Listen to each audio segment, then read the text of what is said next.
السلام علیکم ورحمۃ اللہ۔ اعوذ باللہ من الشیطان الرجیم، بسم اللہ الرحمن الرحیم۔ الحمد للہ الذی لا یبلغ مدحتہ القائلون ولا یحصی نعماءہ العادون، الذی لا یدرکہ بعد الہمم ولا ینالہ غوث الفتن، والصلاة والسلام علی خیر خلقہ واشرف بریتہ الذي سمي في السماء بأحمد وفي الأرضين بأبي القاسم محمد، اللهم صل على محمد وعلى أهل بيته الطيبين الطاهرين الذين أذهب الله عنهم الرجس وطهرهم تطهيرا،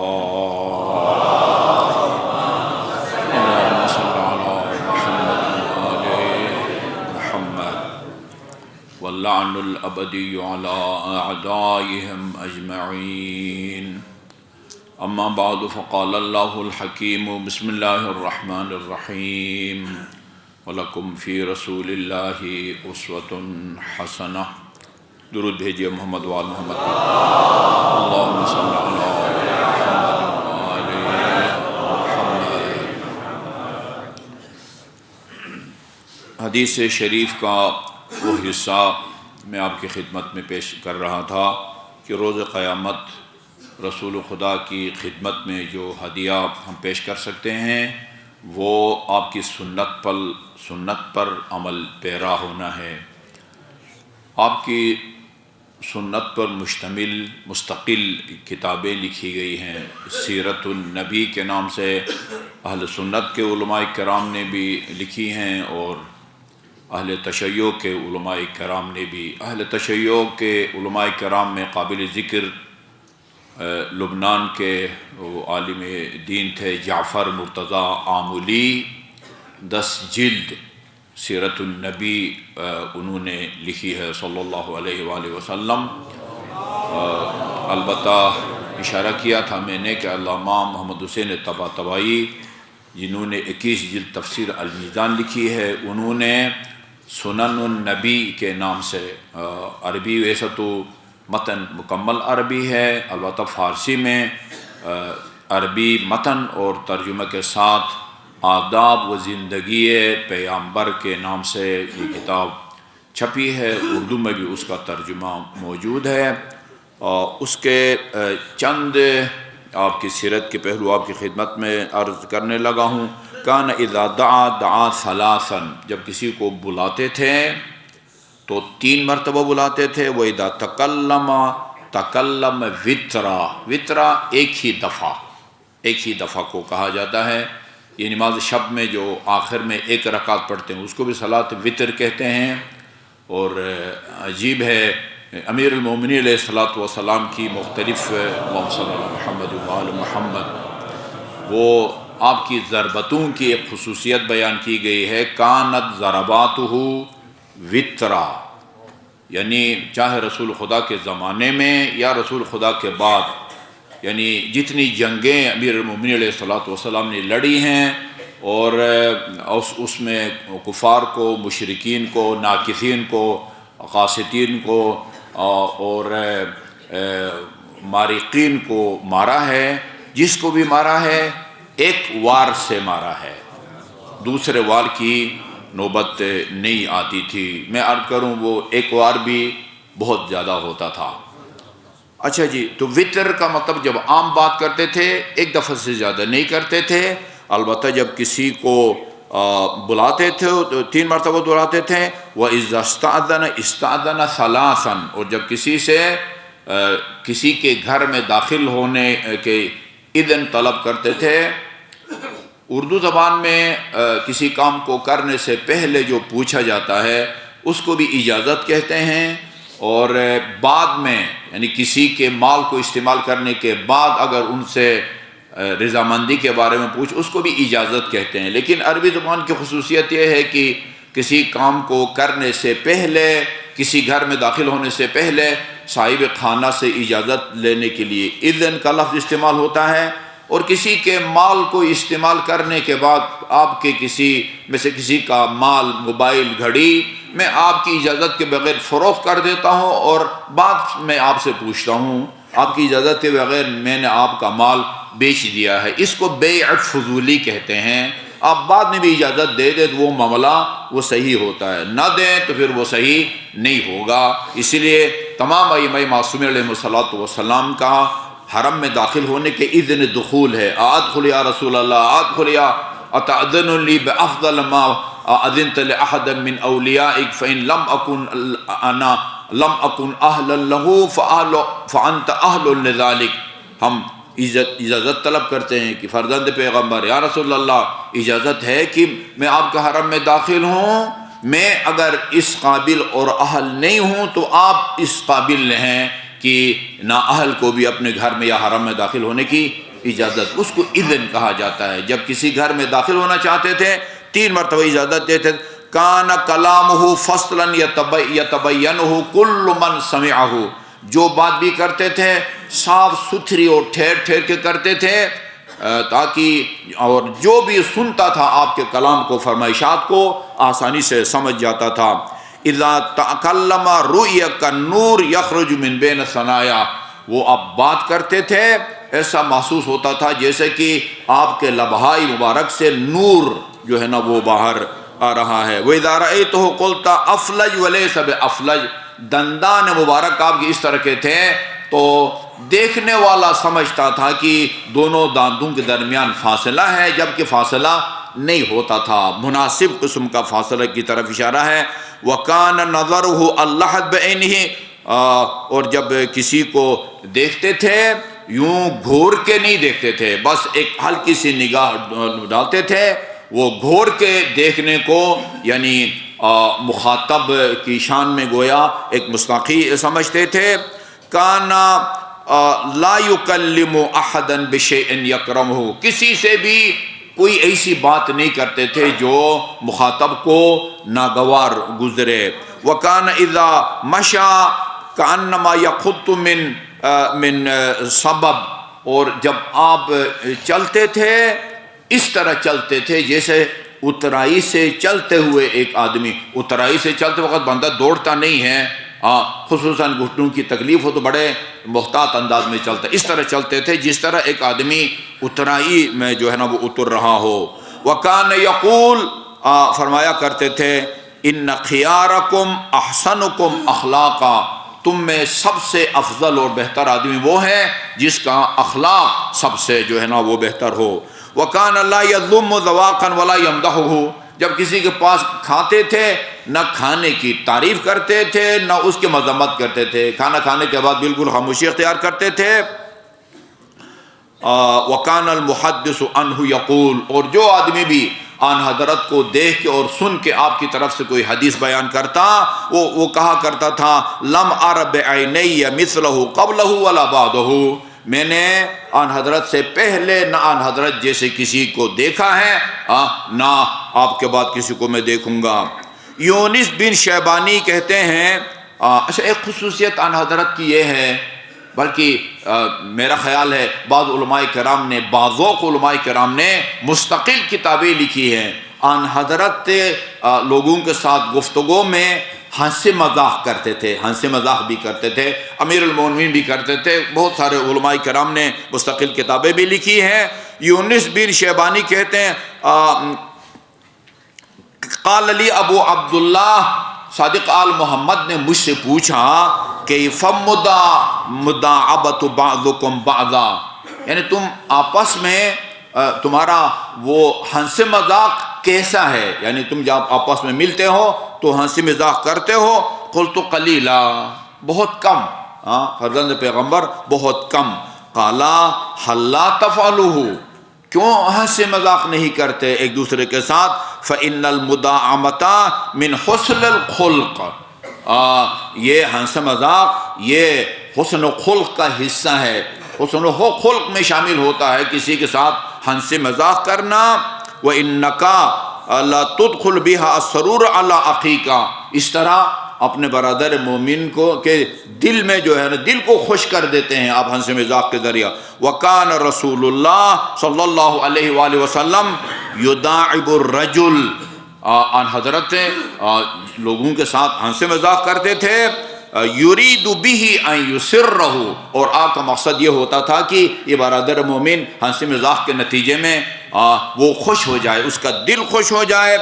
ما من مؤمن الا وفیہ دعابہ، ہر مومن جو ہے اس میں ہنسی مذاق ہونا چاہیے. وکان رسول اللہ صلی اللہ علیہ وآلہ وسلم یداعب ولا یقول الا حقا، البتہ ہنسی مذاق میں غلط بیانی نہ کرے، کسی کی توہین نہ کرے. جو بات بھی ہنسی مذاق کی کرتے تھے وہ برحق جو ہے نا وہ ہوتا تھا. چنانچہ معمر بن خلاد کہتے ہیں سألت ابو الحسن الرضا علیہ الصلاۃ والسلام، میں نے امام رضا علیہ الصلاۃ والسلام سے پوچھا اور عرض کیا وقلت جعلت فداک، میں آپ پر قربان ہوں. الرجل یکون مع القوم فیمضی بینہم کلام یمزحون ویضحکون. اچھا، کچھ لوگ جب بیٹھتے ہیں آپس میں تو وہ ہنس مذاق کرتے ہیں ایک دوسرے کے ساتھ. فقالا لا باس ما لم یکن، کوئی حرج نہیں ہے جب تک. اگر راوی کہتا ہے میرا خیال ہے کہ آپ نے فرمایا ظننت انہ عنا الفحش، آپ نے یہ فرمایا ہنسی مذاق بہتر ہے بشرطی کہ وہ کوئی فحش گوئی پر جو ہے نا کسی کو ہنسانے کے لیے فحش گوئی نہ کریں، غلط بیانی نہ کریں، کسی پر الزام نہ لگائیں، کسی کی نقل نہ اتاریں. اکثر اوقات نقل جب اتارا جاتا ہے تو وہ لوگ ہنستے ہیں، محفل جو ہے وہ گرم ہو جاتی ہے. ان چیزوں سے پرہیز ہونا چاہیے، جھوٹ نہیں بولنا چاہیے، کسی کی توہین نہیں ہونی چاہیے، اور اسی طرح کسی کی نقل جو ہے نا وہ نہیں اتارنی چاہیے. ثم قالا، اس کے بعد آپ نے فرمایا کہ کانا ان رسول اللہ صلی اللہ علیہ وآلہ وسلم کانا یاتیہ الاعرابی، عربی وہی عرب دیہاتی بدو جسے کہتے ہیں، وہ لوگ آتے تھے. فیاتی الیہ الہدیہ، اور اپنے علاقے سے ہدیہ لے کے آتے تھے، اپنے علاقے کے اعتبار سے، اپنی حیثیت کے اعتبار سے. کوئی جانور ہدیہ لے کے آتا ہے، کوئی کپڑا ہدیہ لے کے آتا ہے، کوئی کھانے پینے کی کوئی چیز لے کے آتا ہے. ان حضرت کی خدمت میں ہدیہ پیش کرتے تھے. ثم یقول مکانہ، ثم یقول مقامہ، ثم یقول، آپ کہتے تھے کہ آپ کو دینے سے پہلے، دینے کے بعد جب اٹھنے لگتا تھا تو ان حضرت سے فرماتے تھے کہ یہ جو ہدیہ ہم نے پیش کیا ہے اس کی کوئی قیمت پیمنٹ کر دیں یا رسول اللہ. جب یہ فرماتے تھے آتنا ثمن ہدیتنا، ہم نے آپ کو ہدیہ جو پیش کیا ہے اس کی جو قیمت بنتی ہے آپ عطا فرمائیں. فیضحک رسول اللہ، اس بات سے رسول خدا سمجھتے تھے کہ مذاق کر رہا ہے، ہنستے تھے. وَكَانَ إِذَا اغْتَمَّ يَقُولُ مَا فَعَلَ الْأَعْرَابِي لَيْتَهُ أَتَانَا، جب کبھی پریشانی ہوتی تھی، مغموم ہوتے تھے تو اس عربی کو یاد کرتے تھے کہ وہ عربی کو کیا ہو گیا، کاش ایک مرتبہ وہ پھر آتا. اس طرح کی محافل جو ہے نا ان کو آپ پسند کرتے تھے. اور ایک اور خصوصیت ان حضرت کی یہ ہے، یہ واقعی جہاد اکبر کا پہلو ہے. لم ينتقم لنفسه بل كان يعفو ويفصح، یعنی اسلامی قدروں کے اعتبار سے کسی اسلامی حکم یا چیز کی حد کی حرمت وہ آپ کے لیے ناقابل برداشت وہ ہوتا تھا. لیکن اپنا ذاتی معاملہ ہو، آپ کی کوئی توہین کرے تو آپ درگزر کرتے تھے. کبھی بھی اپنے ذاتی معاملے میں آپ نے کسی سے انتقام نہیں لیا.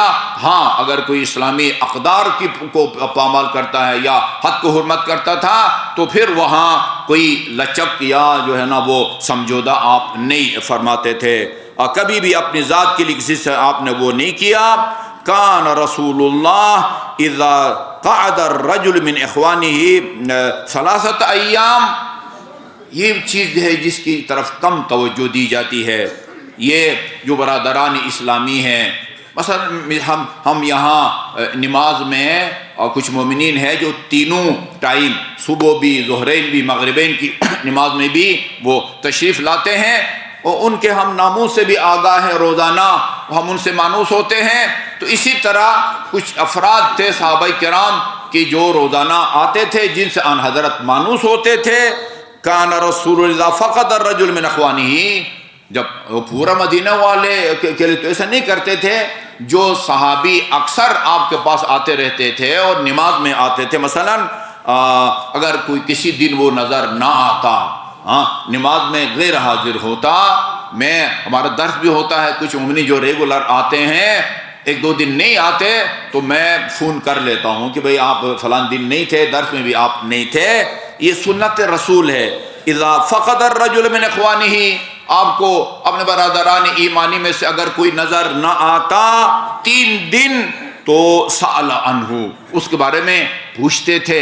اگر آپ کو بتایا جاتا فإن كان غائبا، یا رسول اللہ مثلا وہ سفر پر گیا ہوا ہے، دعا لہ، اس کے حق میں دعا کرتے تھے، خدایا یہ بندے خدا ہمارا برادر مومن جہاں کہیں بھی ہے اس کو اپنے حفظ و امان میں رکھ، اس کے سفر کو محفوظ فرما۔ وإن كان شاہدا، اور اگر ٹھیک ہے سفر پہ بھی نہیں گیا ہے، بیمار بھی نہیں، ویسے ہی گھر بیٹھا ہے، زارہ، اس کے گھر جا کے اس کی زیارت کرتے تھے۔ بیمار بھی نہیں ہے، سفر پر بھی نہیں گیا ہوا، تو پھر ویسے ہی جا کے دریافت کرتے تھے خیریت تو ہے۔ وَإِن كَانَ غَائِبًا دَعَا لَهُ وَإِن كَانَ شَاهِدًا زَارَهُ، آپ اس کی زیارت کے لیے تشریف لے جاتے تھے۔ وَإِن كَانَ مَرِيضًا عَادَهُ، اگر پتہ چلتا کہ وہ بیمار ہے، آپ فوراً اس کی عیادت کے لیے جو ہے نا وہ پہنچتے تھے۔ ایک اور خصوصیت جو آپ کے اندر پائی جاتی تھی، یہ بڑا وہ حکمت بھرا ہے، یعنی اس کی کچھ وجوہات تو آج کے زمانے میں وہ ان کا فلسفہ ہمیں سمجھ میں آتا ہے۔ فرماتے تھے کہ اگر کسی جگہ جانا ہو، کسی دوست کے گھر جانا ہو یا کہیں خریداری کے لیے جانا ہے، اور وہاں تک جانے کے لیے 2 راستے ہوں، 2، یہاں سے G9 مرکز جانے کے لیے ادھر سے نکل کے سکول کی جو ہے نا وہ بائیں طرف سیدھا جو ہے نا وہ G9 مرکز ہے۔ اچھا، یہاں سے نکل کے الٹا ہاتھ موڑیں اور وہ ابن سینا روڈ جائیں، اور پھر آگے جا کے اگلے اشارے سے دائیں ہاتھ موڑیں، وہ بھی جو ہے نا وہ G9 مرکز کو جاتا ہے، یا دائیں طرف جا کے ادھر سے بھی راستہ ہے۔ اگر ایک جگہ تک جانے کے لیے 2 راستے ہوں، جس راستے سے جاتے تھے اس راستے سے واپس نہیں آتے تھے، راستہ دوسرا اختیار کرتے تھے۔ ان عمران کہتے ہیں کہ قلت للرضا، میں نے امام رضا علیہ السلام کی خدمت میں عرض کیا، جو التفداق، میں آپ پر قربان اور نثار، ان الناس رووا، لوگ یہ روایت کرتے ہیں کہ ان رسول اللہ اذا اخذ فی طریق رجع فی غیرہ، کان کذا، لوگ اس طرح کی بات کرتے ہیں۔ رسول خدا کی سیرت کا ایک پہلو، کسی جگہ جانے کے اگر کئی راستے ہوں تو جس راستے سے جاتے تھے اس راستے سے واپس نہیں آتے تھے، کسی دوسرے راستے سے واپس آتے تھے۔ کیا یہ بات درست ہے؟ قال نعم، ہاں، ان حضرت ایسا کرتے تھے۔ وانا افعلہ کثیرا، اور اکثر اوقات میں بھی ایسا کرتا ہوں، یہ امام رضا علیہ السلام فرماتے ہیں۔ اس کے بعد ایک عجیب، یعنی اس فلسفہ، اس کے اندر پوشیدہ فلسفہ اور حکمت، اور اس عمل میں جو ربط یا تعلق ہے وہ میرے اور آپ کے سمجھنے سے وہ باہر ہے۔ اچھا، یہ آذان جب دی جا رہی ہو، آپ بھی ساتھ ساتھ اللہ اکبر، اشہد ان لا الہ الا اللہ، اشہد ان محمد رسول اللہ ساتھ ساتھ پڑھیں، یہ رزق و روزی میں اضافت کا باعث ہے۔ مخصوص ترتیب سے جب ناخن کاٹیں، وہ سب سے پہلے جو ہے نا وہ آپ بائیں ہاتھ کی اس چھوٹی، پھر انگوٹھے تک، اور اسی طرح بایاں، یہ بھی رزق و روزی میں اضافہ کا باعث ہے۔ یہ کتابوں میں لکھا ہوا ہے، خصوصاً علامہ مجلسی کی حلیت المتقین، جس کا اردو میں ترجمہ تہذیب الاسلام سے ہے، اس میں لکھا ہوا ہے کہ اس سے رزق و روزی میں اضافہ ہوتا ہے۔ لیکن ہم نہیں سمجھتے کہ اذان کے کلمات کو، جملوں کو دہرانے اور رزق میں کیا تعلق واسطہ مناسبت ہے۔ ناخن کو اس طرح کاٹو تو رزق و روزی میں اضافہ ہوتا ہے، جی، رات کو جھاڑی دھونے سے گھر فقر آتا ہے، یہ تعبدی ہے، آرڈر چلتا ہے، اس کے اندر کیا فلسفہ ہے وہ ہمارے سمجھ سے باہر ہے۔ اس میں بھی فرمایا فانا افعلہ، میں بھی اکثر ایسا کرتا ہوں۔ اور سائل سے عمران بن بزیع سے امام رضا علیہ الصلوۃ والسلام فرمایا فافعلہ، تم بھی ایسا کرو۔ دیا ثم قال لی اما انہ ارزق لکا، یہ اس کی وجہ سے جو ہے نا وہ زیادہ تمہارے رزق و روزی میں اضافہ کا جو ہے نا یہ عمل باعث بنتا ہے کہ جس راستے سے گئے ہو کسی منزل مقصود تک واپس اسی راستے نہ آؤ، اگر ہے تو دوسرے راستے سے آؤ۔ ایک جگہ کے جانے کا ایک ہی راستہ ہے، پھر تو اس حدیث پر عمل نہیں ہوتا۔ کئی راستے ہیں تو آپ جو ہے نا وہ تبدیل کریں۔ حالات جب سازگار نہ ہوں تو ہم بھی کبھی ایسا کرتے ہیں۔ دیا اللہ تعالی ہمیں سیرت رسول اکرم صلی اللہ علیہ وسلم پر عمل پیلا ہونے کی توفیق عطا فرمائے۔ اعوذ باللہ من الشیطان الرجیم، بسم اللہ الرحمن الرحیم، والعصر ان الانسان لفی خسر الا الذین آمنوا وعملوا الصالحات وتواصوا بالحق وتواصوا بالصبر۔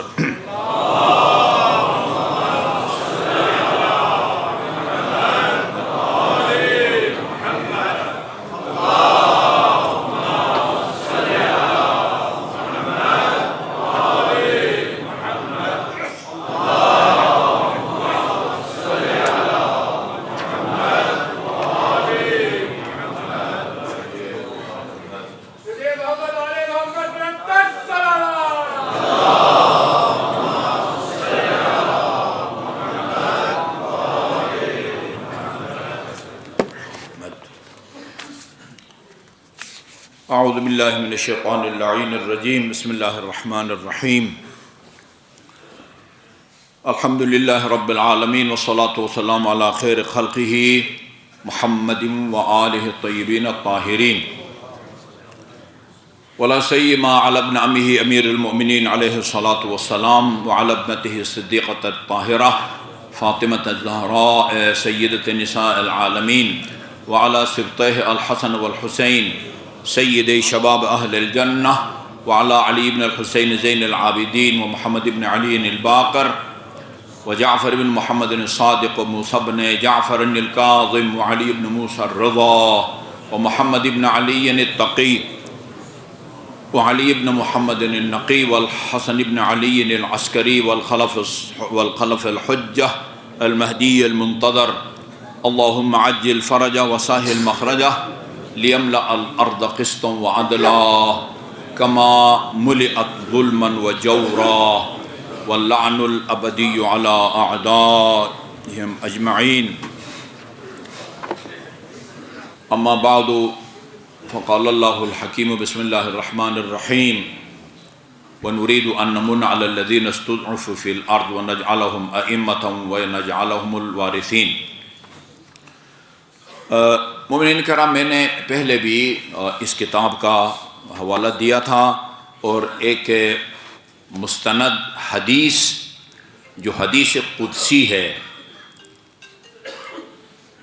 اس حدیث کو عام کرنے کی ضرورت ہے۔ ہماری درخواست یہ ہے، آپ خواتین حضرات سے توقع ہم یہ رکھتے ہیں کہ جو مستند اقوال ائمہ معصومین کے یہاں بیان کیے جاتے ہیں، جن کا تعلق خصوصاً ہمارے عقائد سے ہے، انہیں نوٹ کر لیں یا ذہن میں نوٹ کر لیں، اور جو پڑھا لکھا طبقہ ہے کوئی حرج نہیں ہے کہ وہ یعنی ریٹن میں بھی قلم کاغذ لے کے آئیں، ڈائری لے کے آئیں، ان کو نوٹ کریں، اور ان روایات کو، احادیث کو اپنے حد تک محدود نہ کریں، گھر جا کے اہل خانہ کو بھی سنائیں، اور دوست احباب وہ چاہے ان کا تعلق اہل تشیع سے ہو یا اہل تسنن سے، ان کو عام کریں، چونکہ یہ امام جعفر صادق علیہ السلام کی دعا ہے، رحم اللہ من احیا امرنا، خدا رحمت نازل کرے اس آدمی پر جو ہمارے امر کا احیاء کرے، زندہ رکھے، ویسے تو ترجمہ ہے زندہ کرنا، احیاء کا مطلب زندہ کرنا ہے، یا زندہ رکھنے کے معنی بھی استعمال ہوتا ہے۔ صبح کی نماز کی تعقیبات میں ایک انتہائی قیمتی جملہ ہے۔ صبح کی نماز میں جہاں اور دعائیں آپ پڑھتے ہیں، وہاں اللہم احینی کما احییت علیہ علی ابن ابی طالب وامتنی علی ما مات علیہ علی ابن ابی طالب۔ خدایا جس طرح کی زندگی علی کو نصیب ہوئی یا علی کو تو نے عنایت فرمائی ہے، اس طرح کی زندگی مجھے بھی نصیب فرما، وامتنی علی ما مات علیہ علی ابن ابی طالب، اور جس طرح کی موت علی کو نصیب ہوئی اس طرح کی موت مجھے بھی نصیب فرما۔ ہاں، زندہ رکھنا، خدا کی رحمت ہو اس آدمی پر جو ہمارے امر کا احیاء کرے۔ آپ سے پوچھا گیا آپ کے امر کے احیاء کا کیا مطلب ہے فرزند پیغمبر؟ فرمایا ہم امر کا مطلب یہ ہے کہ ہماری تعلیمات کو سیکھو۔ ائمہ معصومین کی تعلیمات کو سیکھنے کے لیے کسی مدرسے میں جا کے داخلہ لینے کی اور وہاں مالامام کھانے کی ضرورت نہیں ہے۔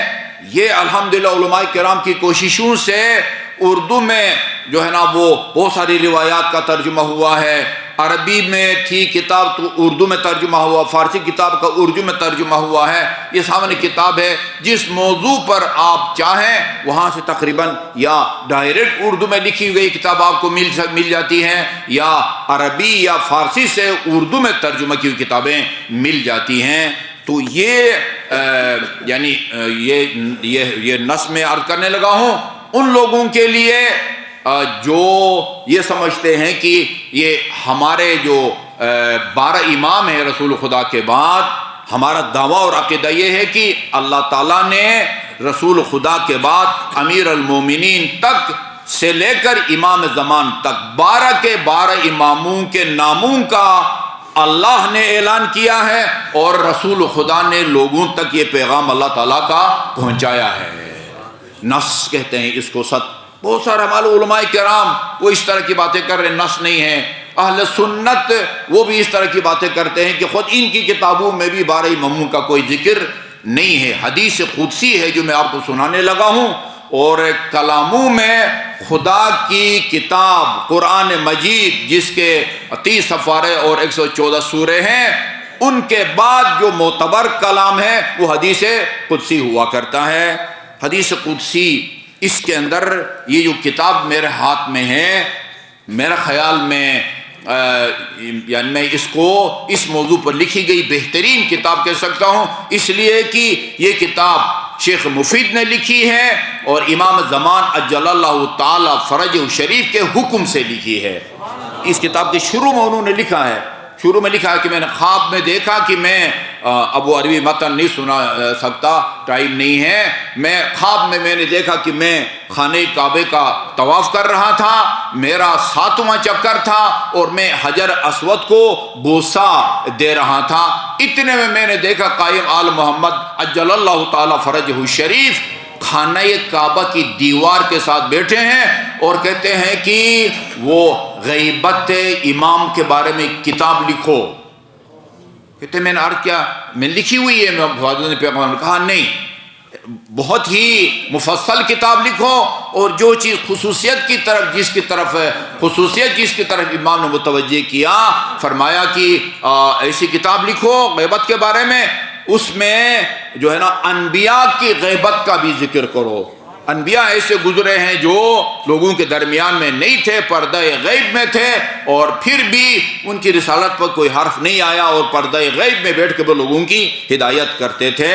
تو یہ اس لحاظ سے کتاب کی اہمیت بڑھ جاتی ہے۔ یہ لکھنے والا شیخ مفید ہے، اور اپنے خطوط میں الاخ الصدید امام زمان مفید کو بھائی کر کے پکارتے تھے۔ بھائی، اس سے بڑا اور اعزاز کا تصور نہیں ہو سکتا کہ امام زمان کسی کو اپنا بھائی کہیں۔ اور یہ وہ کتاب کا نام بھی انہوں نے وہ الیوم اکملت لکم دینکم واتممت علیکم نعمتی ورضیت لکم الاسلام دینا ان کنتم مولا فہذا علی مولا کے بعد یہ نازل ہوئی تھی۔ اسی آیہ کریمہ سے غالباً انہوں نے اقتباس کیا ہے، وہ کتاب کا نام رکھا ہے کمال الدین و تمام النعمہ، دین کی تکمیل اور نعمتوں کا اتمام۔ اس کا بھی خدا مجھے مترجم کا بھی تک پتہ نہیں ہے، لیکن پتہ چلا ہے کہ اس کا ترجمہ ہو چکا ہے کمال الدین و تمام النعمہ، جو شیخ مفید نے امام زمان کے حکم سے، وہ بھی خواب میں خانہ کعبہ دروازے کے پاس کھڑے ہو کے آپ نے ان کو جو ہے نا ہدایت کی ہے، اور انہوں نے اللہ تعالیٰ امیر المومنین علیہ السلام کے جواب میں ان کو مقام عطا فرمائے۔ یہ کتاب جو ہے نا انہوں نے لکھی ہے۔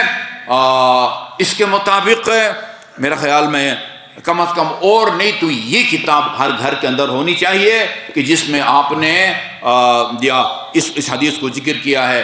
یہ لوح فاطمہ کے نام سے بھی ہے، صحیفہ فاطمہ کے نام سے بھی ہے۔ اس میں یہ لکھا ہوا ہے، تمہیدی جملے جو ہیں وہ جلدی جلد عرض کرتا ہوں۔ ایک مرتبہ امام محمد باقر علیہ السلام جابر بن عبداللہ انصاری سے کہتے ہیں کہ سنا ہے کہ آپ کے پاس ہماری مادر گرامی حضرت زہرا علیہ السلام کی کوئی تختی ہے، وہ آپ کے پاس ہے، اور یہ کہ اس میں کیا لکھا ہوا ہے میں اس کو مثلا جاننا چاہتا ہوں، اس سلسلے میں خلوت میں آپ سے ملنا چاہتا ہوں، آپ کب ٹائم دے سکتے ہیں؟ امام رضا ٹائم مانگ رہے ہیں جابر بن عبداللہ انصاری سے۔ فرمایا عرض کیا فرزند پیغمبر آپ جب مرضی تشریف لائیں، میرے لیے جو ہے نا وہ شرف کا باعث ہوگا۔ تو چنانچہ تشریف لے گئے اور تنہا فخلا، بس امام محمد باقر تھے۔ اس روایت کو امام جعفر صادق نقل کرتے ہیں اپنے والد گرامی امام محمد باقر سے۔ تنہائی میں جب دونوں بیٹھ گئے تو عرض کیا کہ اخبرنی عن اللوح الذی رأیتہ فی ید ام فاطمہ، اس تختی کے بارے میں یا صحیفہ کے بارے میں بتائیں جو آپ نے ہماری مادر گرامی حضرت زہرا کے ہاتھ میں دیکھا تھا۔ وما اخبرت بہ انہ فی ذلک اللوح مکتوبہ، اور ہماری مادر گرامی نے آپ کو بتایا ہے کہ اس لوح یا تختی میں کیا لکھا ہوا ہے؟ جابر نے کہا اشہد باللہ انی دخلت علی امی فاطمہ فی حیات رسول اللہ اہنیہا بولادت الحسین، رسول خدا کا زمانہ تھا اور امام حسین کی ولادت ہوئی تھی، میں خاتون جنت کو بیٹے کی مبارکبادی پیش کرنے کے لیے ان کی خدمت میں حاضر ہوا۔ جی ہاں، فرأیت فی یدہا لوحا اخضر، میں نے آپ کے ہاتھ میں ایک تختی دیکھی جس کا رنگ سبز تھا، اور میرا خیال ہے کہ وہ زمرد کا بنا ہوا تھا، اور اس پر جو لکھائی تھی وہ سفید تھی، وہ سورج کی روشنی سے ملتی تھی، وہ جو سفیدی تھی نا وہ جس سے لکھا گیا تھا۔ فقلت اللہ، میں نے عرض کیا میرے ماں باپ آپ پر قربان اے دختر پیغمبر، یہ کیا تختی ہے؟ فرمایا ھذا لوح اہداہ اللہ تعالی الی رسولہ، یہ تختی اللہ تعالیٰ نے بطور ہدیہ اپنے رسول میرے بابا کو دیا ہے، اور اس میں میرے باپ کا بھی نام ہے، میرے بابا کا بھی نام بھی ہے، میرے شوہر نامدار کا بھی نام ہے، میرے دونوں فرزندوں کا بھی نام ہے، اور میرے فرزند حسین سے آئندہ جو اوصیاء اس دنیا میں آئیں گے ان میں سے بھی ہر ایک کا نام اس کتاب کے اندر موجود ہے۔ جی ہاں، اس کے بعد جو ہے وہ آپ نے وہ تختی مجھے پکڑائی، جی ہاں میں نے ان سے وہ لیا اور اس کا جو ہے نا وہ دوسرا نسخہ بنایا میں نے۔ پھر امام نے فرمایا کہ وہ آپ مجھے دکھا سکتے ہیں تختی؟ نعم، فمشى معه الى ابی، وہ گئے ان کے گھر گئے، حتی اتت انتہا الى منزل جابر، اس کو نکالا، یا جابر انت فی کتابک یا انظر انت فی کتابک لاقرا انا علیک، جو تختی بھی آپ کے پاس ہے جو ہماری مادر گرامی نے آپ کو دیا ہے، آپ اس کو میں دیکھتے جاؤ، میں یہ تختی زبانی آپ کو سناتا ہوں۔ اول سے لے کر آخر اس کے اندر کیا لکھا ہوا ہے؟ فنظر جابر فی نسختہ، جابر کے پاس جو نسخہ تھا وہ اس میں دیکھتا رہا، فقرأ علیہ ابی، امام جعفر صادق فرماتے ہیں کہ میرے والد گرامی یعنی امام محمد باقر نے اس کو پڑھا، فواللہ ما خالف حرف حرفا، ایک حرف کا فرق نہیں تھا جو امام محمد باقر نے زبانی سنایا اور جو کچھ اس تختی کے اندر لکھا ہوا تھا۔ قال جابر فإني أشهد باللہ، میں خدا کو گواہ بناتا ہوں، انی ہکذا رأیتہ فی اللوح مکتوبہ، یا بالکل اسی طرح تختی میں تھا جیسے امام علیہ السلام نے وہ سنایا تھا۔ اب بسم اللہ الرحمن الرحیم کے بعد یہ جو ہے نا وہ حدیث قدسی شروع ہوتی ہے جس میں 12 اماموں کا نام ہے۔ ھذا کتاب من اللہ العزیز الحکیم، وہ پوری حدیث نہیں سناؤں گا، کچھ حصہ سناؤں گا، باقی آپ خرید کے اس کو پڑھیں اور لوگوں تک پہنچائیں، چونکہ امام جعفر صادق کا فرمان ہے، دعا مانگی ہے، جو ہماری تعلیمات کو حاصل کرے اور آگے پھیلائے، اس کے حق میں دعا مانگی ہے کہ خدا اس پر رحمت نازل کرے۔ امام کی دعا آپ کے شامل حال ہوگی، اس خط کو آگے وہ پہنچائیں۔ وہ ایک مومن نے کسی مجلس میں نے شاید عرض کیا تھا جمعہ میں، ایک مومن نے کہا کہ وہ ہمیں اس کا ترجمہ بھیج دیں۔ اس وقت تک میرا اندازہ نہیں تھا کہ اس کا اردو میں بھی ترجمہ ہو چکا ہے۔ اب وہ میرے پاس اتنا فوری طور پر ٹائم نہیں تھا کہ ترجمہ کر کے میں بھیجتا، اب پتہ چلا کہ اس کا ترجمہ بھی ہے، اور میں نے سوچا یہاں سے منگوا کے اس کی کاپی لے کے اس مومن کو بھیج دوں تاکہ ان کی فرمائش پوری ہو سکے۔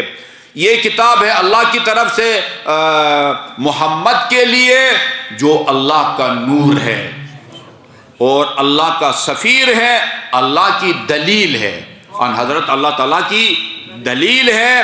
جی ہاں، نزل بہ الروح الامین من رب العالمین، یہ تختی اللہ کی طرف سے روح الامین یعنی جبرائیل لے کے آئے ہیں۔ عظم یا محمد اسمائی، اے محمد صلی اللہ علیہ وآلہ وسلم میرے اسماء گرامی کا احترام کریں، میرے نعمتوں کا شکر ادا کریں۔ میں اللہ ہوں، لا الہ الا انا، میرے سوا کوئی معبود نہیں ہے۔ قاسم الجبارین، جابر اور ظالم اور جابروں کی میں کمر توڑنے والا ہوں، اور اسی طرح متکبرین کو ذلیل کرنے والا ہوں، ظالمین کو ذلیل کرنے والا ہوں۔ دیان یوم الدین، روز قیامت کا حاکم، ثواب جزا جو میرے ہاتھ میں ہے۔ انی انا اللہ لا الا انا، میرے سوا کوئی معبود نہیں ہے۔ فمن رجا غیر فضلی او خاف غیر عدلی، جو میرے فضل کے علاوہ کسی چیز کو امیدوار ہوگا، میرے عدل کے علاوہ کسی اور سے وہ ڈرے گا، میں اس کو سخت عذاب دوں گا۔ فَإِيَّايَ فَاعْبُدْ، صرف میری عبادت کر، وَعَلَيَّ فَتَوَكَّلْ، میری ذات پر بھروسہ کر۔ انی لم ابعث نبیا فَأَكْمَلْتُ أَيَّامَهُ، میں نے جس کو بھی نبی بنا کے بھیجا ہے آدم سے لے کر عیسیٰ موسیٰ تک، اور اس کے زندگی کے دن جو ہے نا وہ ختم ہو گئے ہوں، إِلَّا جَعَلْتُ لَهُ وَصِيًّا، میں نے اس کے لیے کسی نہ کسی کو وصی مقرر کیا ہے۔ کسی بھی نبی کا وصی، وہ چاہے آدم کا وصی ہو یا ہمارے آخری نبی صلی اللہ علیہ وسلم کا وصی ہو، وصی کو مقرر کرنا خدا کے اختیار میں ہے۔ نبی کا کام خدا کی طرف سے مقرر کردہ وصی کے نام کا اعلان کرنا ہے۔ نبی کو یہ حق نہیں پہنچتا کہ اپنا وصی مقرر کرے۔ وَإِنِّي فَضَّلْتُكَ عَلَى الْأَنْبِيَاءِ، میرے حبیب میں نے تجھے آدم سے لے کر 1,24,000 انبیاء پر تجھے برتری بخشی ہے، سب سے افضل بنایا ہے۔ وَفَضَّلْتُ وَصِيَّكَ عَلَى الْأَوْصِيَاءِ، جو تیرا جو وصی ہے اس کو تمام نبیوں کے وصیوں سے میں نے افضل بنایا ہے۔ أَكْرَمْتُكَ بِالشِّبْلَيْكَ بَعْدَهُ، میں نے تیرے بعد تیرے دونوں نواسوں کے ذریعے تجھے عزت بخشی ہے۔ ہاں، وَأَنَا مِنَ الْحُسَيْن فرمایا ہے رسول خدا نے، یہ وہ بسبتے کا الحسن والحسین، جعلت الحسن معدن علمی بعد انقضاء مدت ابی ہے۔ باپ کی دنیا سے رحلت کے بعد، یعنی امیر مومنین کی شہادت کے بعد، حسن کو میں نے اپنے علم کا کان بنا دیا ہے۔ یہ اللہ تعالیٰ فرماتا ہے حسن کو میں نے اپنے علم کا کان بنا دیا ہے۔ وَجَعَلْتُ حُسَيْنًا خازن وحی، حسن کے بعد حسین کو میں نے اپنے وحی کا خزانہ دار بنایا ہے۔ اس کا یہ مطلب نہیں ہے کہ حسین پر وحی نازل ہوتی تھی، ہاں کلپ بنائے کوئی اس سے اور پتہ نہیں کیا الزام لگائے ختم نبوت کے منکر ہو گئے ہیں۔ نہیں، الہی احکام جتنے بھی ہیں وہی الہی کے ذریعے آن حضرت تک پہنچتے ہیں، آن حضرت کے ذریعے امیر المومنین تک پہنچتے ہیں، اور امیر المومنین کے ذریعے آپ کے اولاد طاہرین تک یہ احکام الہی پہنچتے ہیں۔ یعنی حسین کے پاس جو علم ہے احکام شریعت کی صورت میں، وہ وہی علم ہے جو بذریعہ وہی اللہ تعالیٰ نے اپنے حبیب کے قلب پاک پر نازل فرمایا تھا۔ اکرمتہ بشہادہ، میں نے حسین کو شہادت کے ذریعے عزت بخشی ہے۔ وختمت، سعادت کو بھی مکمل کر دیا ہے۔ فہو افضل من استشہد، راہ خدا میں شہید ہونے والوں میں سب سے افضل حسین ابن علی ہے۔ ارفع الشہداء درجۃ، اور شہداء میں سب سے بلند درجہ قیامت کے دن امام حسین کا ہوگا۔ دیا، اور یہ حجت ہے بِعِطْرَتِهِ أُصِيبُ وَأُعَاقِبُ، حسین کی عطرت کے ذریعے کسی کو میں ثواب دوں گا اور کسی کو سزا۔ حسین کی اولاد کا جو امامت کا قائل ہوگا، پیروکار ہوگا جی، اس کو وہ ثواب کا مستحق ہوگا، اور جو حسین کی اولاد کا منکر ہوگا یا اس کا نافرمان وہ عقاب کا منکر ہوگا۔ اور حسین کی اولاد میں کون کون ہے؟ اولہم علی زین العابدین سید العابدین، علی ہے جو عبادت گزاروں کا سید اور سردار ہے، اور زین اولیاء الماضین، اور گزشتہ میرے اولیاء کا وہ زینت ہے، امام زین العابدین علیہ السلام۔ یہ 4 امام تک جو ہے نا ہم نے اس کو پڑھا ہے، انشاءاللہ آئندہ جمعہ میں کوشش کریں گے کہ اس کو مکمل کریں۔ یہ وہ حدیث قدسی ہے، نص کتاب خدا کے بعد سب سے معتبر کلام، جس میں 12 اماموں کے ناموں کی تصریح کی گئی ہے۔ خدا کا لاکھ لاکھ شکر ہے کہ جس نے ہمیں ان ہستیوں کے دامن ولایت اور امامت سے متمسک بنایا ہے۔ بسم اللہ الرحمن الرحیم، قل هو اللہ احد اللہ الصمد لم یلد ولم یولد ولم یکن له کفوا احد۔